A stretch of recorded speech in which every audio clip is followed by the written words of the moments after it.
Welcome back to all our friends, family, and yes, even our foes. To the Foxx Den Sports Podcast, where Todd and his sports-passionate kids are ready to bring you the latest updates and insights on all things sports. So sit back, relax, and enjoy the show.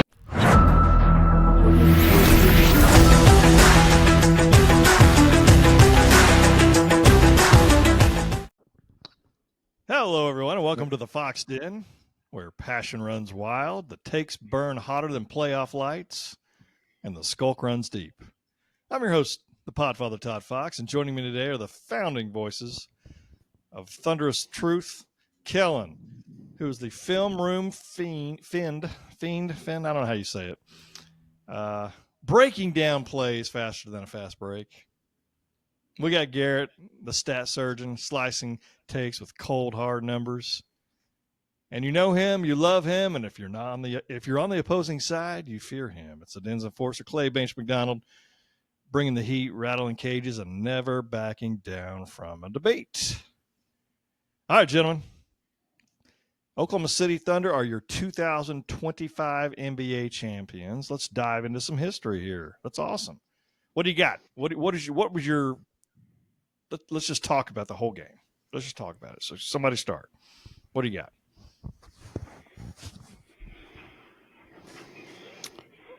Just a great game, great season, great series, great year. At first, I was never nervous, but the first half I was a little annoyed by our offensive efforts, but our defense. Don't lie. We were forcing turnovers like crazy, putting a lot of pressure, getting called for a lot of fouls and stuff in the first half, but Shay looked good, and everybody else caught up in the second half. They looked like they wanted it in front of the home crowd. Leading up to it, I was really getting real tired of waiting for this win because it was Game 7. I was just getting tired, but now that it's all over, what a beautiful way to do it. Just a fantastic series. Pacers were fantastic as well. I did not give them enough credit before the series started, so I'm still in shock a little bit.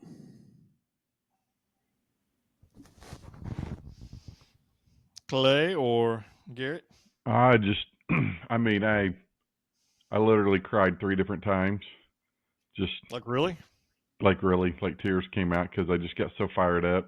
I wasn't like crying for like happiness or sadness or anything like that. Just so fired up. And, and it was when I thought Dagnall was crying up on stage or was having a hard time getting it out. He had lost it. And then I saw J-Dub on the sidelines with a tear. I was like, oh my gosh. So those got me. But then just thinking about like where we've been since that day, July 4th, when Durant said he's going to Golden State, just how sick I've been ever since then, and just so mad at him, and just building this thing back up and just seeing, it's unbelievable to think about that, how hard we tried with Carmelo and Russell and George and, some of these other players, Sabonis and Oladipo, and just players, when they go through and all these players that have played for us, just to think about how many things they tried and finally just go, all right, we're starting over. And I'm like, oh my gosh, we're trying to lose games. And I don't know, it just all hit me when we won the championship, because I never thought we'd be back here this quickly, especially just a few years ago when 4 years ago, we won 22 games. And just to think that we didn't even lose 22 games this year is unbelievable. So that was where it hit me last night. I don't think it's really hit me yet. I don't feel like I've had that moment that I'm like, man, one of my teams actually won the championship. We're the best in the world. Because I keep telling everyone, I'm like, as big of a sports nut as I am, not once my entire life has a single one of my teams won at all. Like, just hasn't happened. So Yankees 2009, when you were a Yankees fan. Not a Yankees fan. So you were back then. No.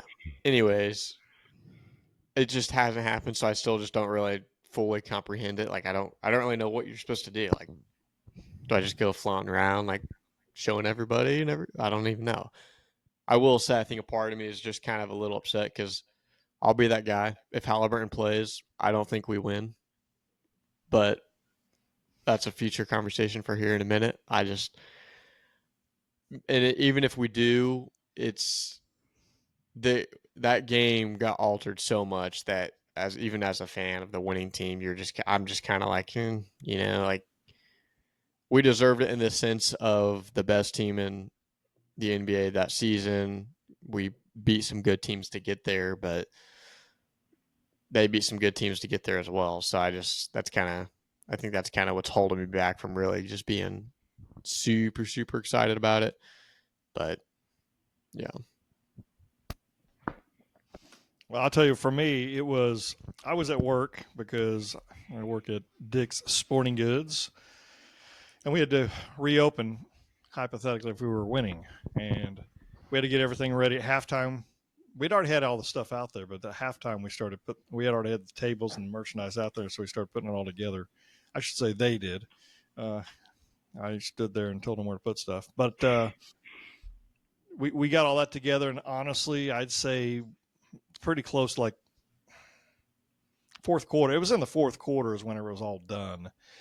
And I saw the first half. I didn't get to see much. I saw second half, but I saw it was in bits and pieces. And I would like look over at the TV, and I remember I saw Chet drain a three, and I'm like, that gum, fine, that's awesome. And looking at the score and things like that. And then at one point I told everybody, I can't remember, I told them at 4 minutes we were going to have a meeting. So I made sure everybody got the restroom breaks out of the way, food, any kind of food break they wanted, and got everybody together and said, okay, these are the guidelines we're going by, but regardless.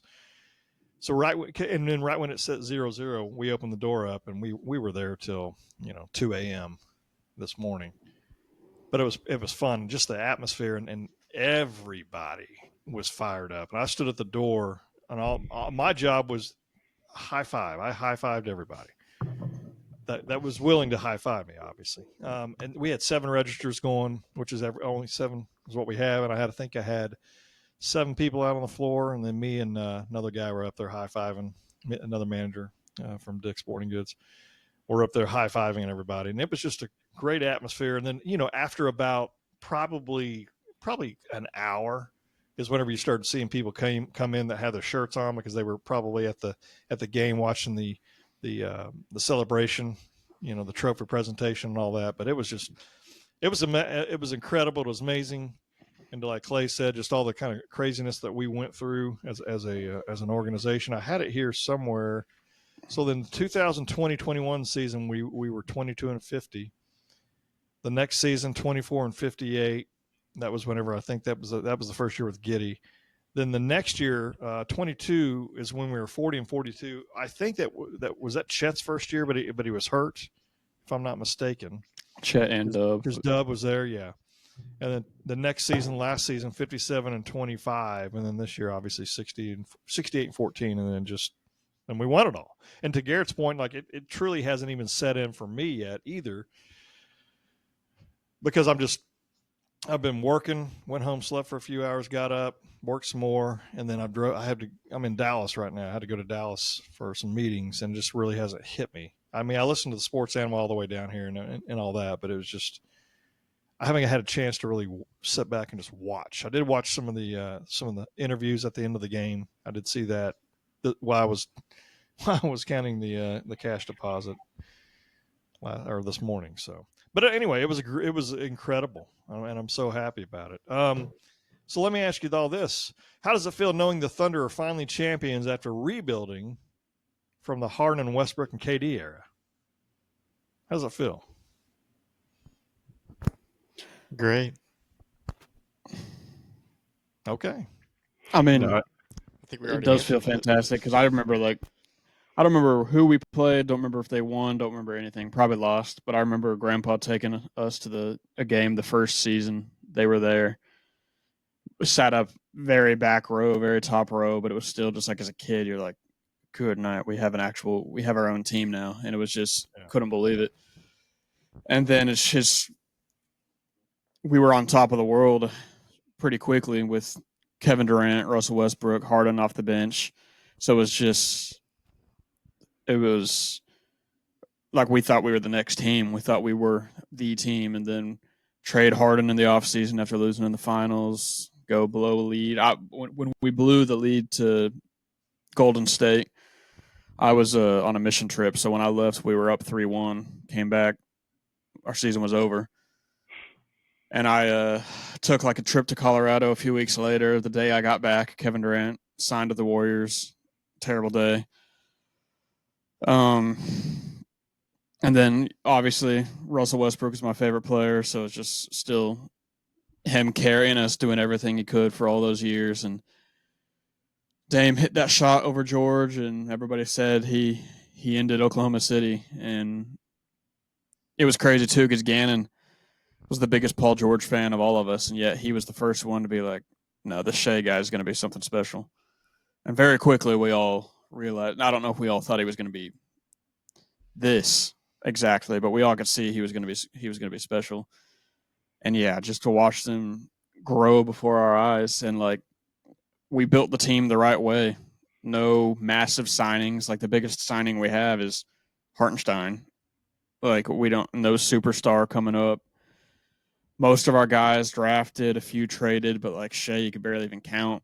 We traded for him after his rookie year and got a haul with him. So it's just to see it all pay off. And all these guys are so young, and obviously nothing's promised, but we could do it again someday. So it's just going through the whole last, all these years. It's just crazy to actually see it happen. It's I don't know. It's beautiful. Well, what do you think the key was in the 103-91 victory? Obviously Garrett just mentioned the fact that Halliburton getting hurt. Was that and that was a piece of it. And I don't know. I don't know personally if he stays in the game, who wins. I still had us down. I thought we were going to win, but he was on fire. I mean, on fire. Was he 3 for 4 from 3-point range? But I mean, what do you think some of the keys were? Well, I think if you really went back and looked, we pretty much scored on who the person scored that Halliburton was guarding before he went down, because he couldn't play defense. So it's going to be hard to say, how effective he was going to be, because he couldn't drive, he couldn't kick off. I mean, he was obviously more hurt than I gave him credit for, because I thought he played pretty decent in Game 6. So yeah, it's hard to tell, especially when McConnell comes in, and then because McConnell wouldn't have played that much if Halliburton wouldn't hurt. So, and he brought him back. But to me, the key was just kind of like we've always done in the third quarter, man, is just kind of step up the defense. And then obviously Chet and J-Dub had a terrible first half offensively, and then they started playing pretty good. Chet set an NBA Finals record for the number of blocks in a game, and with 5. And so just creating those turnovers in that third quarter, all those seems to what caused the turnaround. I think I was texting Gannon before the game, and I said we just have to get our turnovers back. We have to not turn the ball over, and we have to up the turnovers that we force. And I think that was the biggest difference. Mm-hmm. And like Clay said, we kept it close. A lot of our games all year, we kept it close until halftime, made some adjustments, came out third quarter, took a big lead, and would close it out. I think that definitely helped. I don't know. I don't know if we want to get into this now or later. I still think we would have won whether Halliburton played or not. But I think that's part of the deal. Yeah, part of the deal too. I mean, I know obviously Indiana has to make an adjustment, but Oklahoma City has a whole game plan for everything defensively, and then all of a sudden, like, okay, wait, who's Dort going to guard? Because when Halliburton went out, Dort went out. When Halliburton came back in, Dort came back in. Then all of a sudden he's just out there, and it's like, do we play him? Do we play Wiggins? Do we play Joe? I mean, what do we do? And so it was some adjustment on that side of it too, a little bit in shock, like, So obviously, I'm not saying it's as bad of an impact than Indiana had, but it definitely you could tell it was a little bit of a shock to the whole game plan. What do you got, Garrett? I think main key was just the role players. I think one thing that's getting lost is everyone's talking about Shay's closeout game, but as bad of a start as J-Dub had, he ended up shooting better than Shay by a good amount. And I think Chet was around that same mark too. So I think the role players finally stepped up in the second half. I know Caruso hit a couple of huge threes in the first quarter or maybe early second. Wallace hit some in the middle of the game. J-Dub and Chet finally showed up towards the later part, but I think it was more, you saw the final, the team effort. It wasn't even necessarily one or two just standout performances honestly like we were hoping for. It was just the team and the defense finally came together and showed out. And I mean, they didn't even score 90. I guess I don't know the top final score off the top of my head, but 91. Yeah. 91. Yeah. So I think we just saw what got us 68 wins during the regular season. So I think we showed that we're the best defense of all time. I heard, Gannon said it last week, and I know, you can't know that for certain. And I can't necessarily probably say a super educated statement either, just because I wasn't alive during obviously all those Detroit or Chicago days or whoever even else is in contention. But the biggest factor for me on why I truly believe that is, one, obviously the records we broke. I think that should be the number one thing. But at the same time, for how much people talk about how good the offenses have gotten now, and as well as how little physical you can be on defense, and we still were able to break those records, because everyone's talking about how it's such a soft league now and it's just an offensive game and everything. Then in what world are we able to break all those records that those teams in the 80s and the 90s did if we're just not good at defense? So I think that's what puts us head and shoulders above any defense of all time in the NBA. And to go along with what Gary said, I completely agree with the defensive stuff, because we have the highest point differential of all time in a regular season with plus 1,247.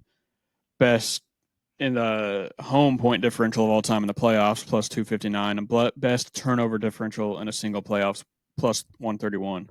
But like he's saying, the game has changed so much. We have these point differentials when the game has turned into a 3-point game, and Gannon said something like we are probably the worst 3-point shooting team to win the finals in the last 10 to 15 years, since Curry changed the game. So to do that without being a good 3-point shooting team ourselves is crazy. I think it was 27% is what we shot in the finals. 27% is exactly what we thought. And I didn't think we were that bad in the regular season, but I think some of our role players and bench players like Isaiah Joe, one, didn't play a whole lot, two, just changed in the playoffs slightly. Yeah, I think that goes back to what Gannon would say a couple years ago, specifically on Giddey, is those mid-table players, they get exposed in the playoffs. You'll every once in a while get a performance from one of those guys, but for the most part, those guys who aren't that top tier or those dogs of the NBA, they just crumble and they don't perform the same. But this also shows why you play so hard in the regular season, because the home court advantage, I think, really helped us with Game 7. I don't know what would have happened if we were playing in Indiana. Even if Halliburton got hurt, I don't know what would have happened, because they had a very good atmosphere for them, and a very good atmosphere for us. Home court advantage is a real thing right now. It's especially for us. Really helped us. Yeah.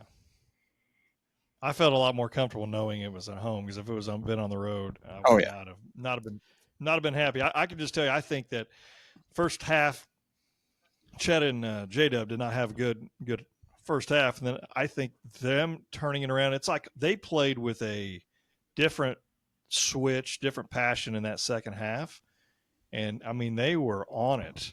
And Chet's defense, I mean, heck, I think he scored 13 points in the second half, and I believe J-Dub had had 15 because I believe they both finished with They both had 5 in the first half. 20. Yeah. One had 20, one had 18. Regardless, I mean, those guys are the ones that helped, not just because of them, but they obviously helped raise the stakes up a little bit. And I think once we got was a 22-point lead at one point, Mm. and then they started coming back again. I'm like, dadgum, man, these guys won't ever go away. Regardless, I feel like we won. So I feel like with that 22-point lead, like once they started cutting it down, I saw there was like a look in Shay's eyes, and he was mouthing something, and Taylor's like, "What's he doing?" I was like, I feel like he's probably telling everybody, "Don't celebrate yet. Don't get confident yet." And I feel like we kind of built it back up at that moment because like I still felt comfortable, but I was like, "Don't let these guys hang around. Somebody else, just because Halliburton's out, somebody else can take that last shot if they get it." But they've definitely shown they could do it. Yeah. I think one of the things to me right there at the end is that made a difference in that fourth quarter was we started turning McConnell over a bunch, which I actually made the statement. I said, it's unbelievable that Alex Caruso comes in, shuts down TJ McConnell, a 6'1" point guard that's fast.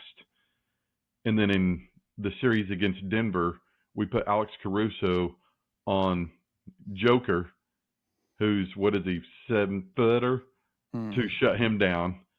And that just shows you, that obviously people call him that Swiss Army knife, but it's just unbelievable to think that what he did in this playoff run, obviously besides everything else he did, and Garrett mentioned about the 2 3-pointers that he made and everything was huge, but just the fact that he shut down the point guard, turned him over a bunch, and then because I think he ended up with 8 or 9 turnovers, McConnell did, by the time the game was over, and then doing that with Joker. So just incredible. Yeah, I know they finished with 21 turnovers, and we had, I believe it says 7. Yeah, 7 turnovers to their 21. It's difference in the game.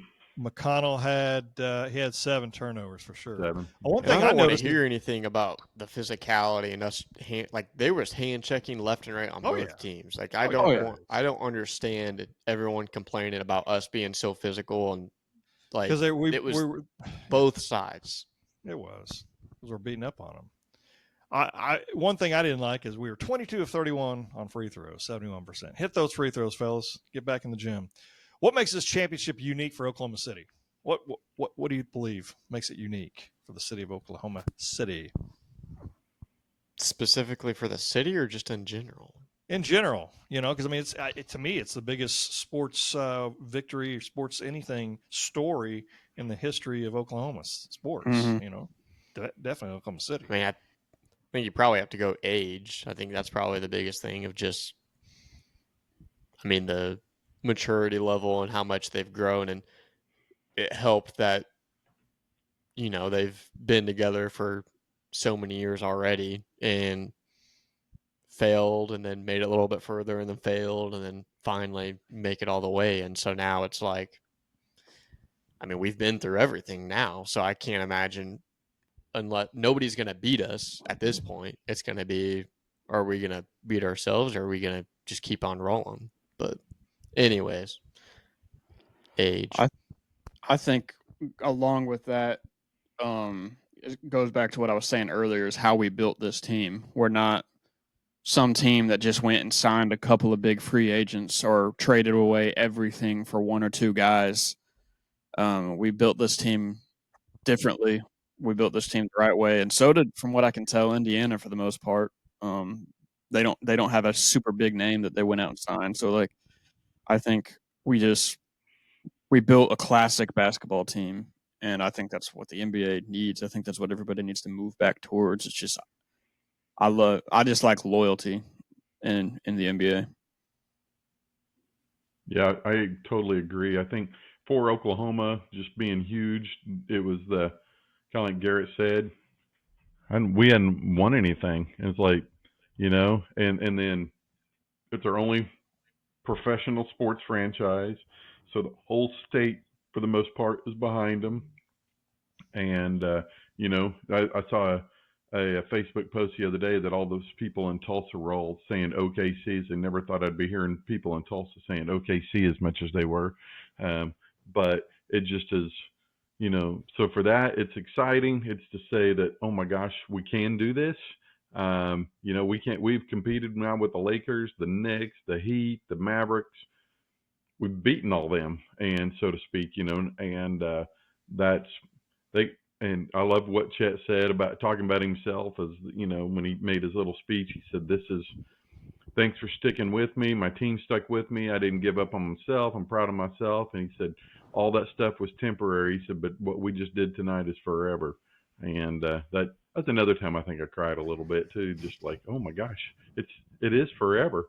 And so just huge for the state. Just it's so exciting that seems like the Oklahoma standard. You hear that a lot when a lot of things go bad, go wrong. People band together, whether it was wildfires, tornadoes, the bombing, or whatever. You hear about how people come together, but we finally got to come together for something good and not because something tragic happened. That's exactly what I was going to say, is that we're kind of known for, I think, Sooner football, but we're more known probably for the bombing, for tornadoes, those kind of things. Bad things happen. And what was cool from my perspective, living in Oklahoma City, is the Oklahoma Sooner fans and the Oklahoma State fans all kind of banded together. Not saying all of them. Obviously, some had different fans, but we all were joined together, and the city was just, Clay, you felt it. I mean, it was just electric. Yeah.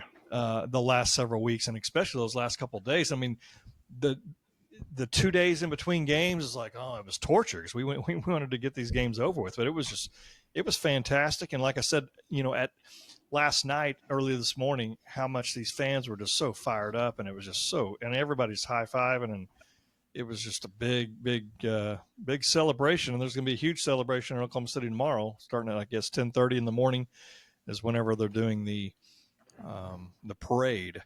So it'll be interesting. I won't be there, unfortunately, but I'll be honest with you, I probably wouldn't be there anyway, because that's way too many people for me to be around. Some people acting a fool, all that kind of garbage. But gosh dog it, let me find it. I had another question real quick for you. So Sam Presti, what are your thoughts on him real quick? Just because he's obviously the architect for this whole thing, man. And like, I don't know if I had ever seen him smile before.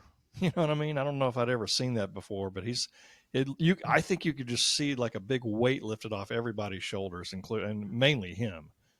What are your thoughts on Presti's vision? I think he's always had the same vision ever since he got here. I think he knew from the get-go that with the size of the market that we were, that it was going to have to be an in-house, I guess, development and to get us there. And he was right there. He got the players. He got 3 MVPs, but as we all know, just the egos and the characteristics of all the players and everything just didn't quite add up to what we needed, and they couldn't get it done. And I think he, again, like I mentioned, with our team's age and just constantly learning, I think Presti's done the same thing since he's got there. He figured out, he knows why it didn't work. I mean, we could make speculation, but he knows the reason why it didn't work.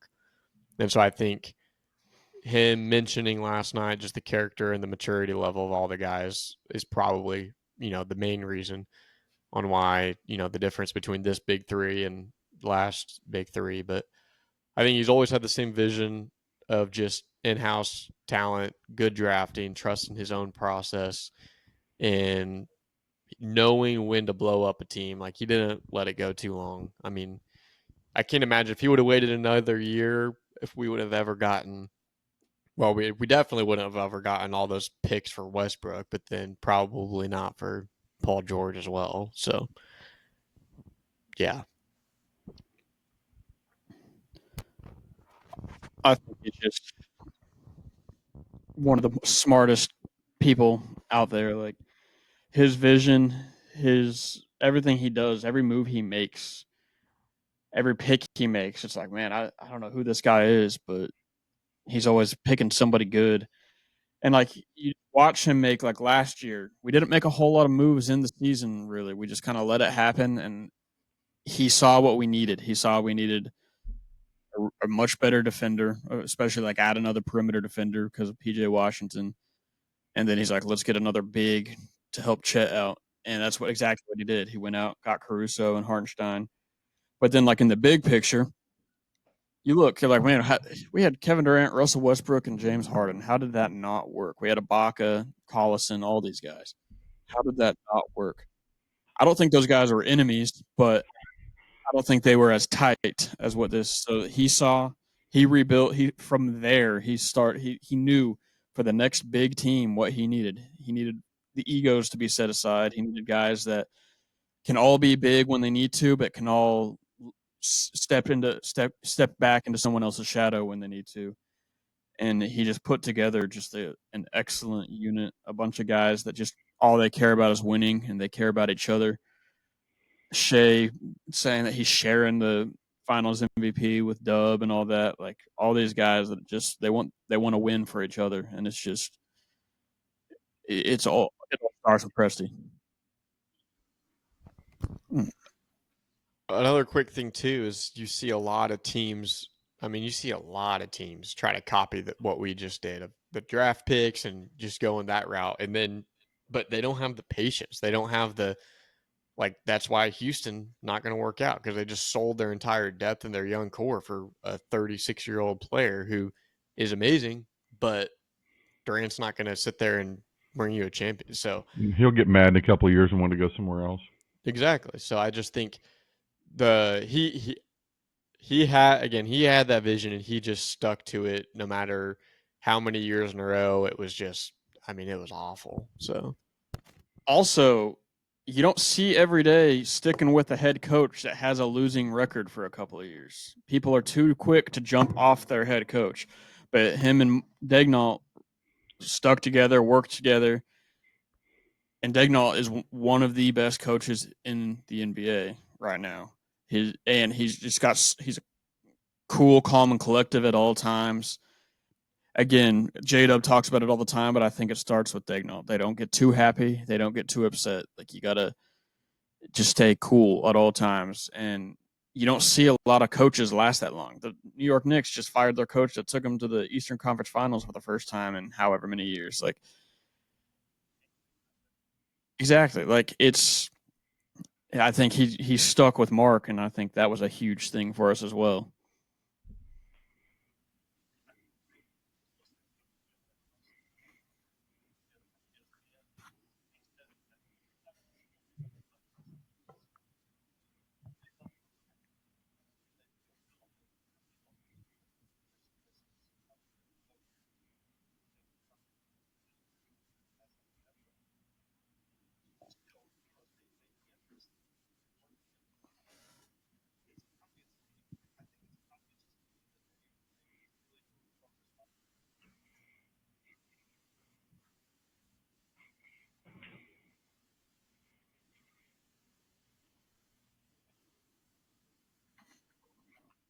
Yeah, no, I think what's cool is his plan is where the NBA turn for 2024-25 is what the non-superstar teams are the superpowers, so to speak, where you have try to get two or three on one team, and it turned into depth and defense, which I think Indiana was built the exact same way. We kind of mentioned that, just depth and defense, and obviously they were good. They just started out terrible, and once they started meshing together, then they started playing pretty good.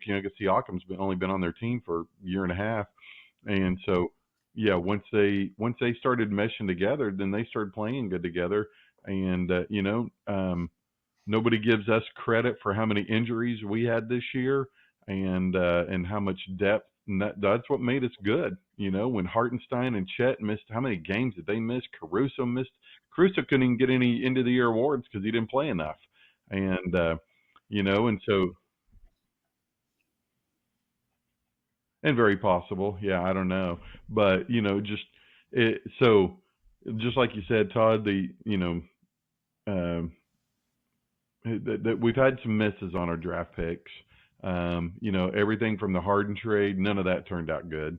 You don't hear anything from that. We got Cole Aldridge, we got Jeremy Lamb, those guys gone in a couple of years.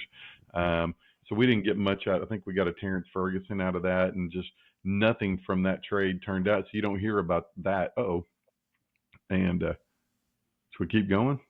Yeah. Okay, still recording. Yeah, he's on hotel Wi-Fi, so probably. Yeah. But yes, we're still recording. We'll have to edit all this out, or what happens? Yeah, he can edit, so we'll be fine. Okay. Or Gary will. Well, so what do we do now? Ask You can just health questions. Talking if I were you. He's got to go here pretty quick, I think. Yeah, we don't got time to mess around too much, so I think he'll be fine. I'm sure he's probably going to ask us if we think we're going to win, be a dynasty. Probably. Well, I'll go into why I think the reason I don't know, I said I don't know if we would win, if Halliburton would play, because obviously nobody does. But I genuinely think if he was still in the game, we would have gone into halftime with a 10 to 15 point deficit. I mean, we were awful that first half. I mean, terrible. I think that third quarter would have brought us back, and I think we would have gone into the fourth pretty even and neck, and it would have just been who can close it out. But I just think him staying in that game would have absolutely murdered us that first half. Maybe, but I really think we would have upped, because he couldn't drive. I think we would have upped our defensive pressure on him on the perimeter. There's no way. He was shooting 75%. He was not going to keep that up. And I think we forced enough turnovers. Our defense looked good enough. That would have also ended up applying to him. So I know what you're saying. I just feel like we played a great defensive game all game, and then I think our offense stepped up in the second half. I still think we would have won. Obviously, we will never know, but injuries are part of it. Like, everybody's trying to say, oh, how did Oklahoma City win the finals? Injuries. Ja Morant, which, okay, we were going to lose maybe one game to them. It was going to be a 4-1. Like, we were smoking them. Nobody counts Aaron Gordon. He's the third or fourth option on that team. Nobody cares about Aaron Gordon. Curry got hurt. Okay, it doesn't matter. We didn't even get to play them. And then, but like, you go to the other side. How did the Pacers get there? People, like, their path was affected by injuries. Dame, you got Donovan Mitchell, Darius Garland, Donovan Mitchell, Tatum. Jason Tatum. Like, Jason Tatum didn't even make it there. Who knows? They weren't looking great anyway. But it's like, injuries are just part of it. It sucks, and I feel bad for him. But, like, you can't take away from what we did in the regular season and the postseason. We were the number one defensive team the whole time. Best record in the league by far. One of the best of all records of all time. Like, it's not like it now. If Shay would have got hurt and then they would have won, it'd have been like, oh yeah, that was because of him. They were blessed to even get to this place because they weren't as hot as we were. But no, we were the best team for a reason, and we finished it off like the best team. Let me ask you all this. It's been 20 hours basically since we won the title. What's your expectation over the next 5 years? What I know it's a crazy question to ask, but you think about free agency, free agency, but the salary cap, having to pay Shay, Chet, Dub, because once you start paying these guys more, then you're not going to be able to have as much depth, all that kind of stuff. What's your expectation over the next 5? Well, I think in the next 3 years we'll be different looking. Our bench will be different. You know, we got this Topic coming in next year that's going to be, I think, huge for us. You know, having a backup point guard is going to be nice. It would have been to have that early on in the Pacers series. But you know, some of these guys like Isaiah Joe, I think he's getting like $14 million. You know, people aren't going to get paid like that, and I think Wallace is getting paid like $3 million. So there's going to be some shifting with some of that. You know, it's obviously, you see the Rockets, they're panicking, like you said earlier. They're panicking because they're like, man, we got to try to win now, and so they're panicking, dumping everybody and dumping their depth because they all think they got to try to beat the Thunder. And so, you know, they're really, what it boils down to is who injuries, you just cannot count that in. Because I think we all said this before. It's like everybody thought it was going to be the Thunder and the Celtics in the finals. And then as Christmas came around, maybe the Cavs. Look at all those injuries that they had that, you know, Shay goes down next January, we're not there. There's a year we're sitting out. Indiana's not going to make it next year because of Halliburton being out. So those are hard to predict. But if you just go off of no injuries, to me, I think if obviously you can't, we don't know that, so that's hard to predict. But if nobody has any injuries, I could see us win at least 2 more in the next 5 to 6 years.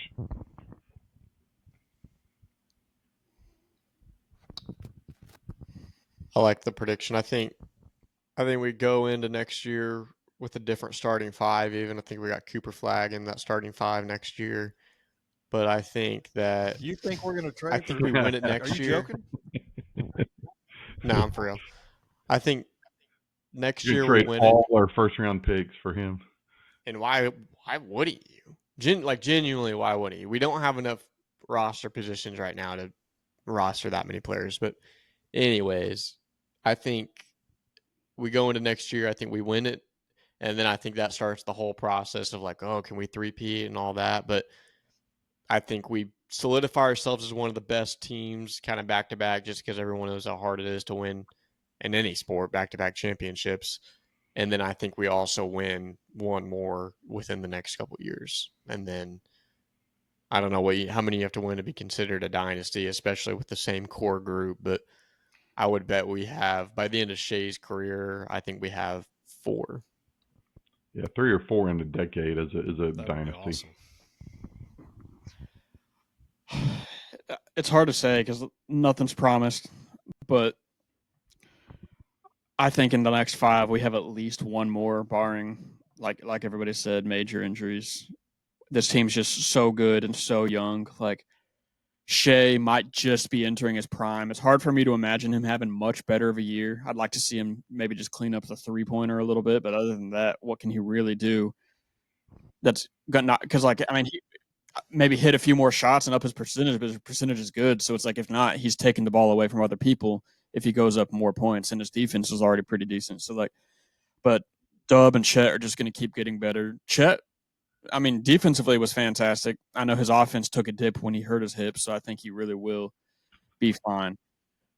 Dort, I think he'll stick with us just out of loyalty because we're the only ones that gave him a chance.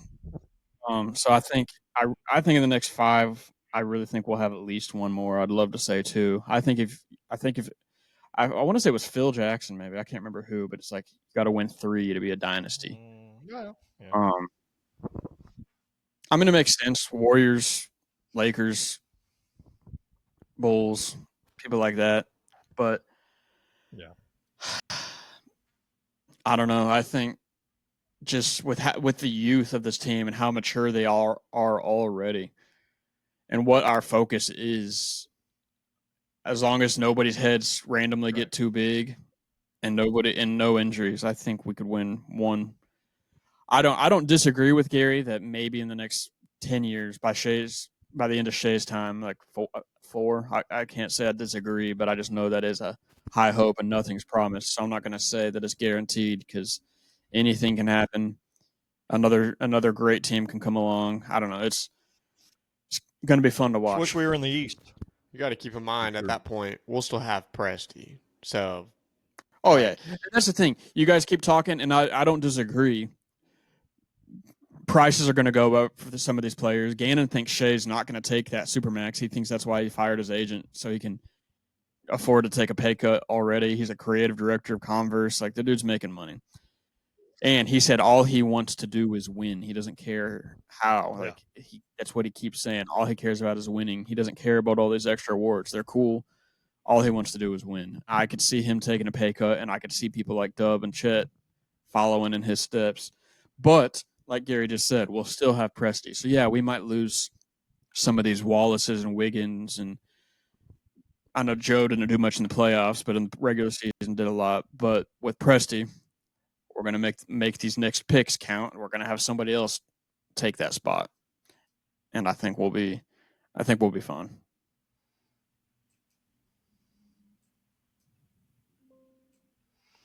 What?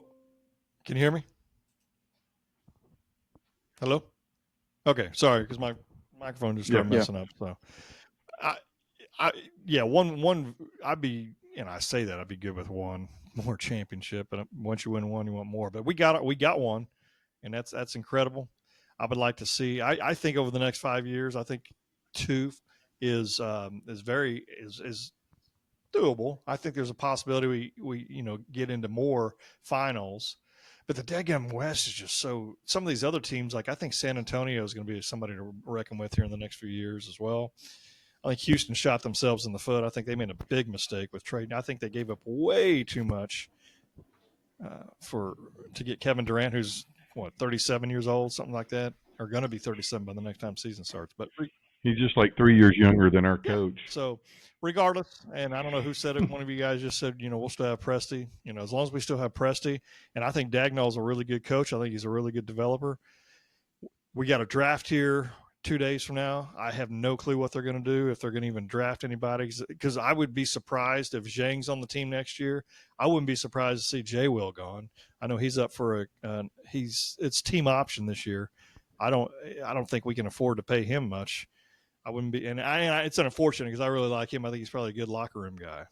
But you're going to start seeing this happen where some of these guys, unfortunately, are going to be gone. And Zhang, no big deal, right? But the other guys, Jay Will, I think that'd be a big locker room type of guy loss.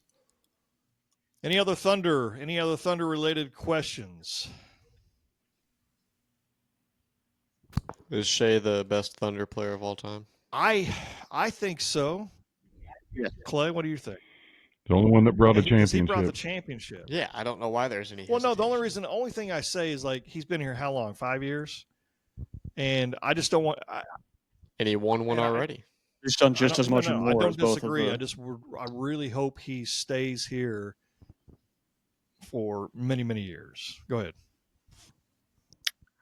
I always said that, and I do agree because of the pain we've gone through. But he named his son Aries. The man is staying here for as long as we'll have him.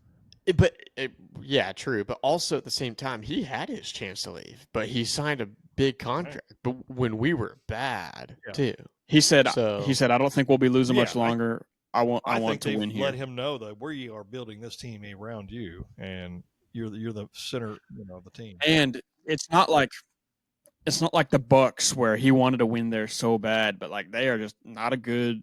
They don't know how to build a team around him. Like we're not going to go sign his brother just to keep him. Yeah, Presti's going to keep it relevant around Shay. I don't think we ever lose him, and I really don't think we lose Dub or Chet either. Unless we choose to. there's just a lot that can happen, and I've seen so much. Clay's seen so much happen throughout the years. Oh yeah, and we've seen a ton just with this team alone. So I understand, but I think Shay's committed. Well, let me ask you all one final question. Give me your favorite cartoon character of all time.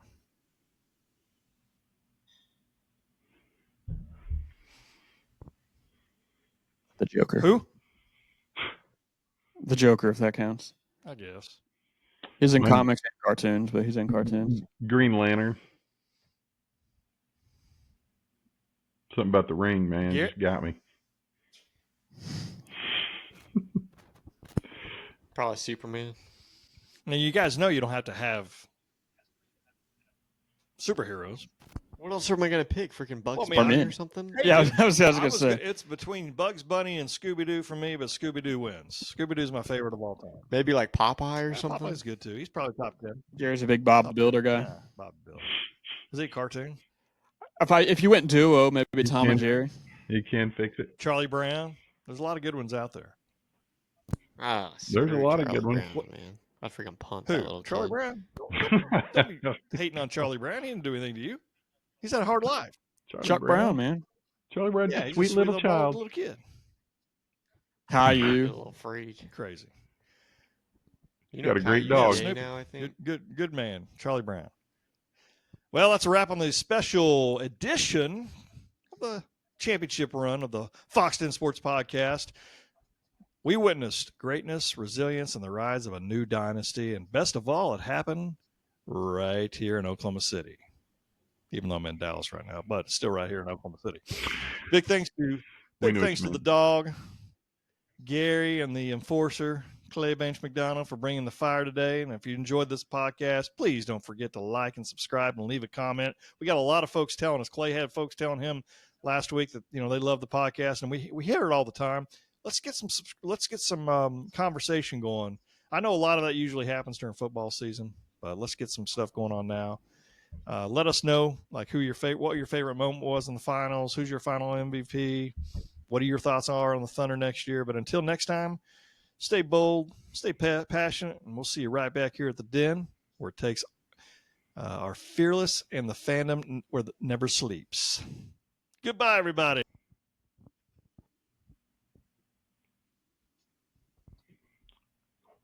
Yeah.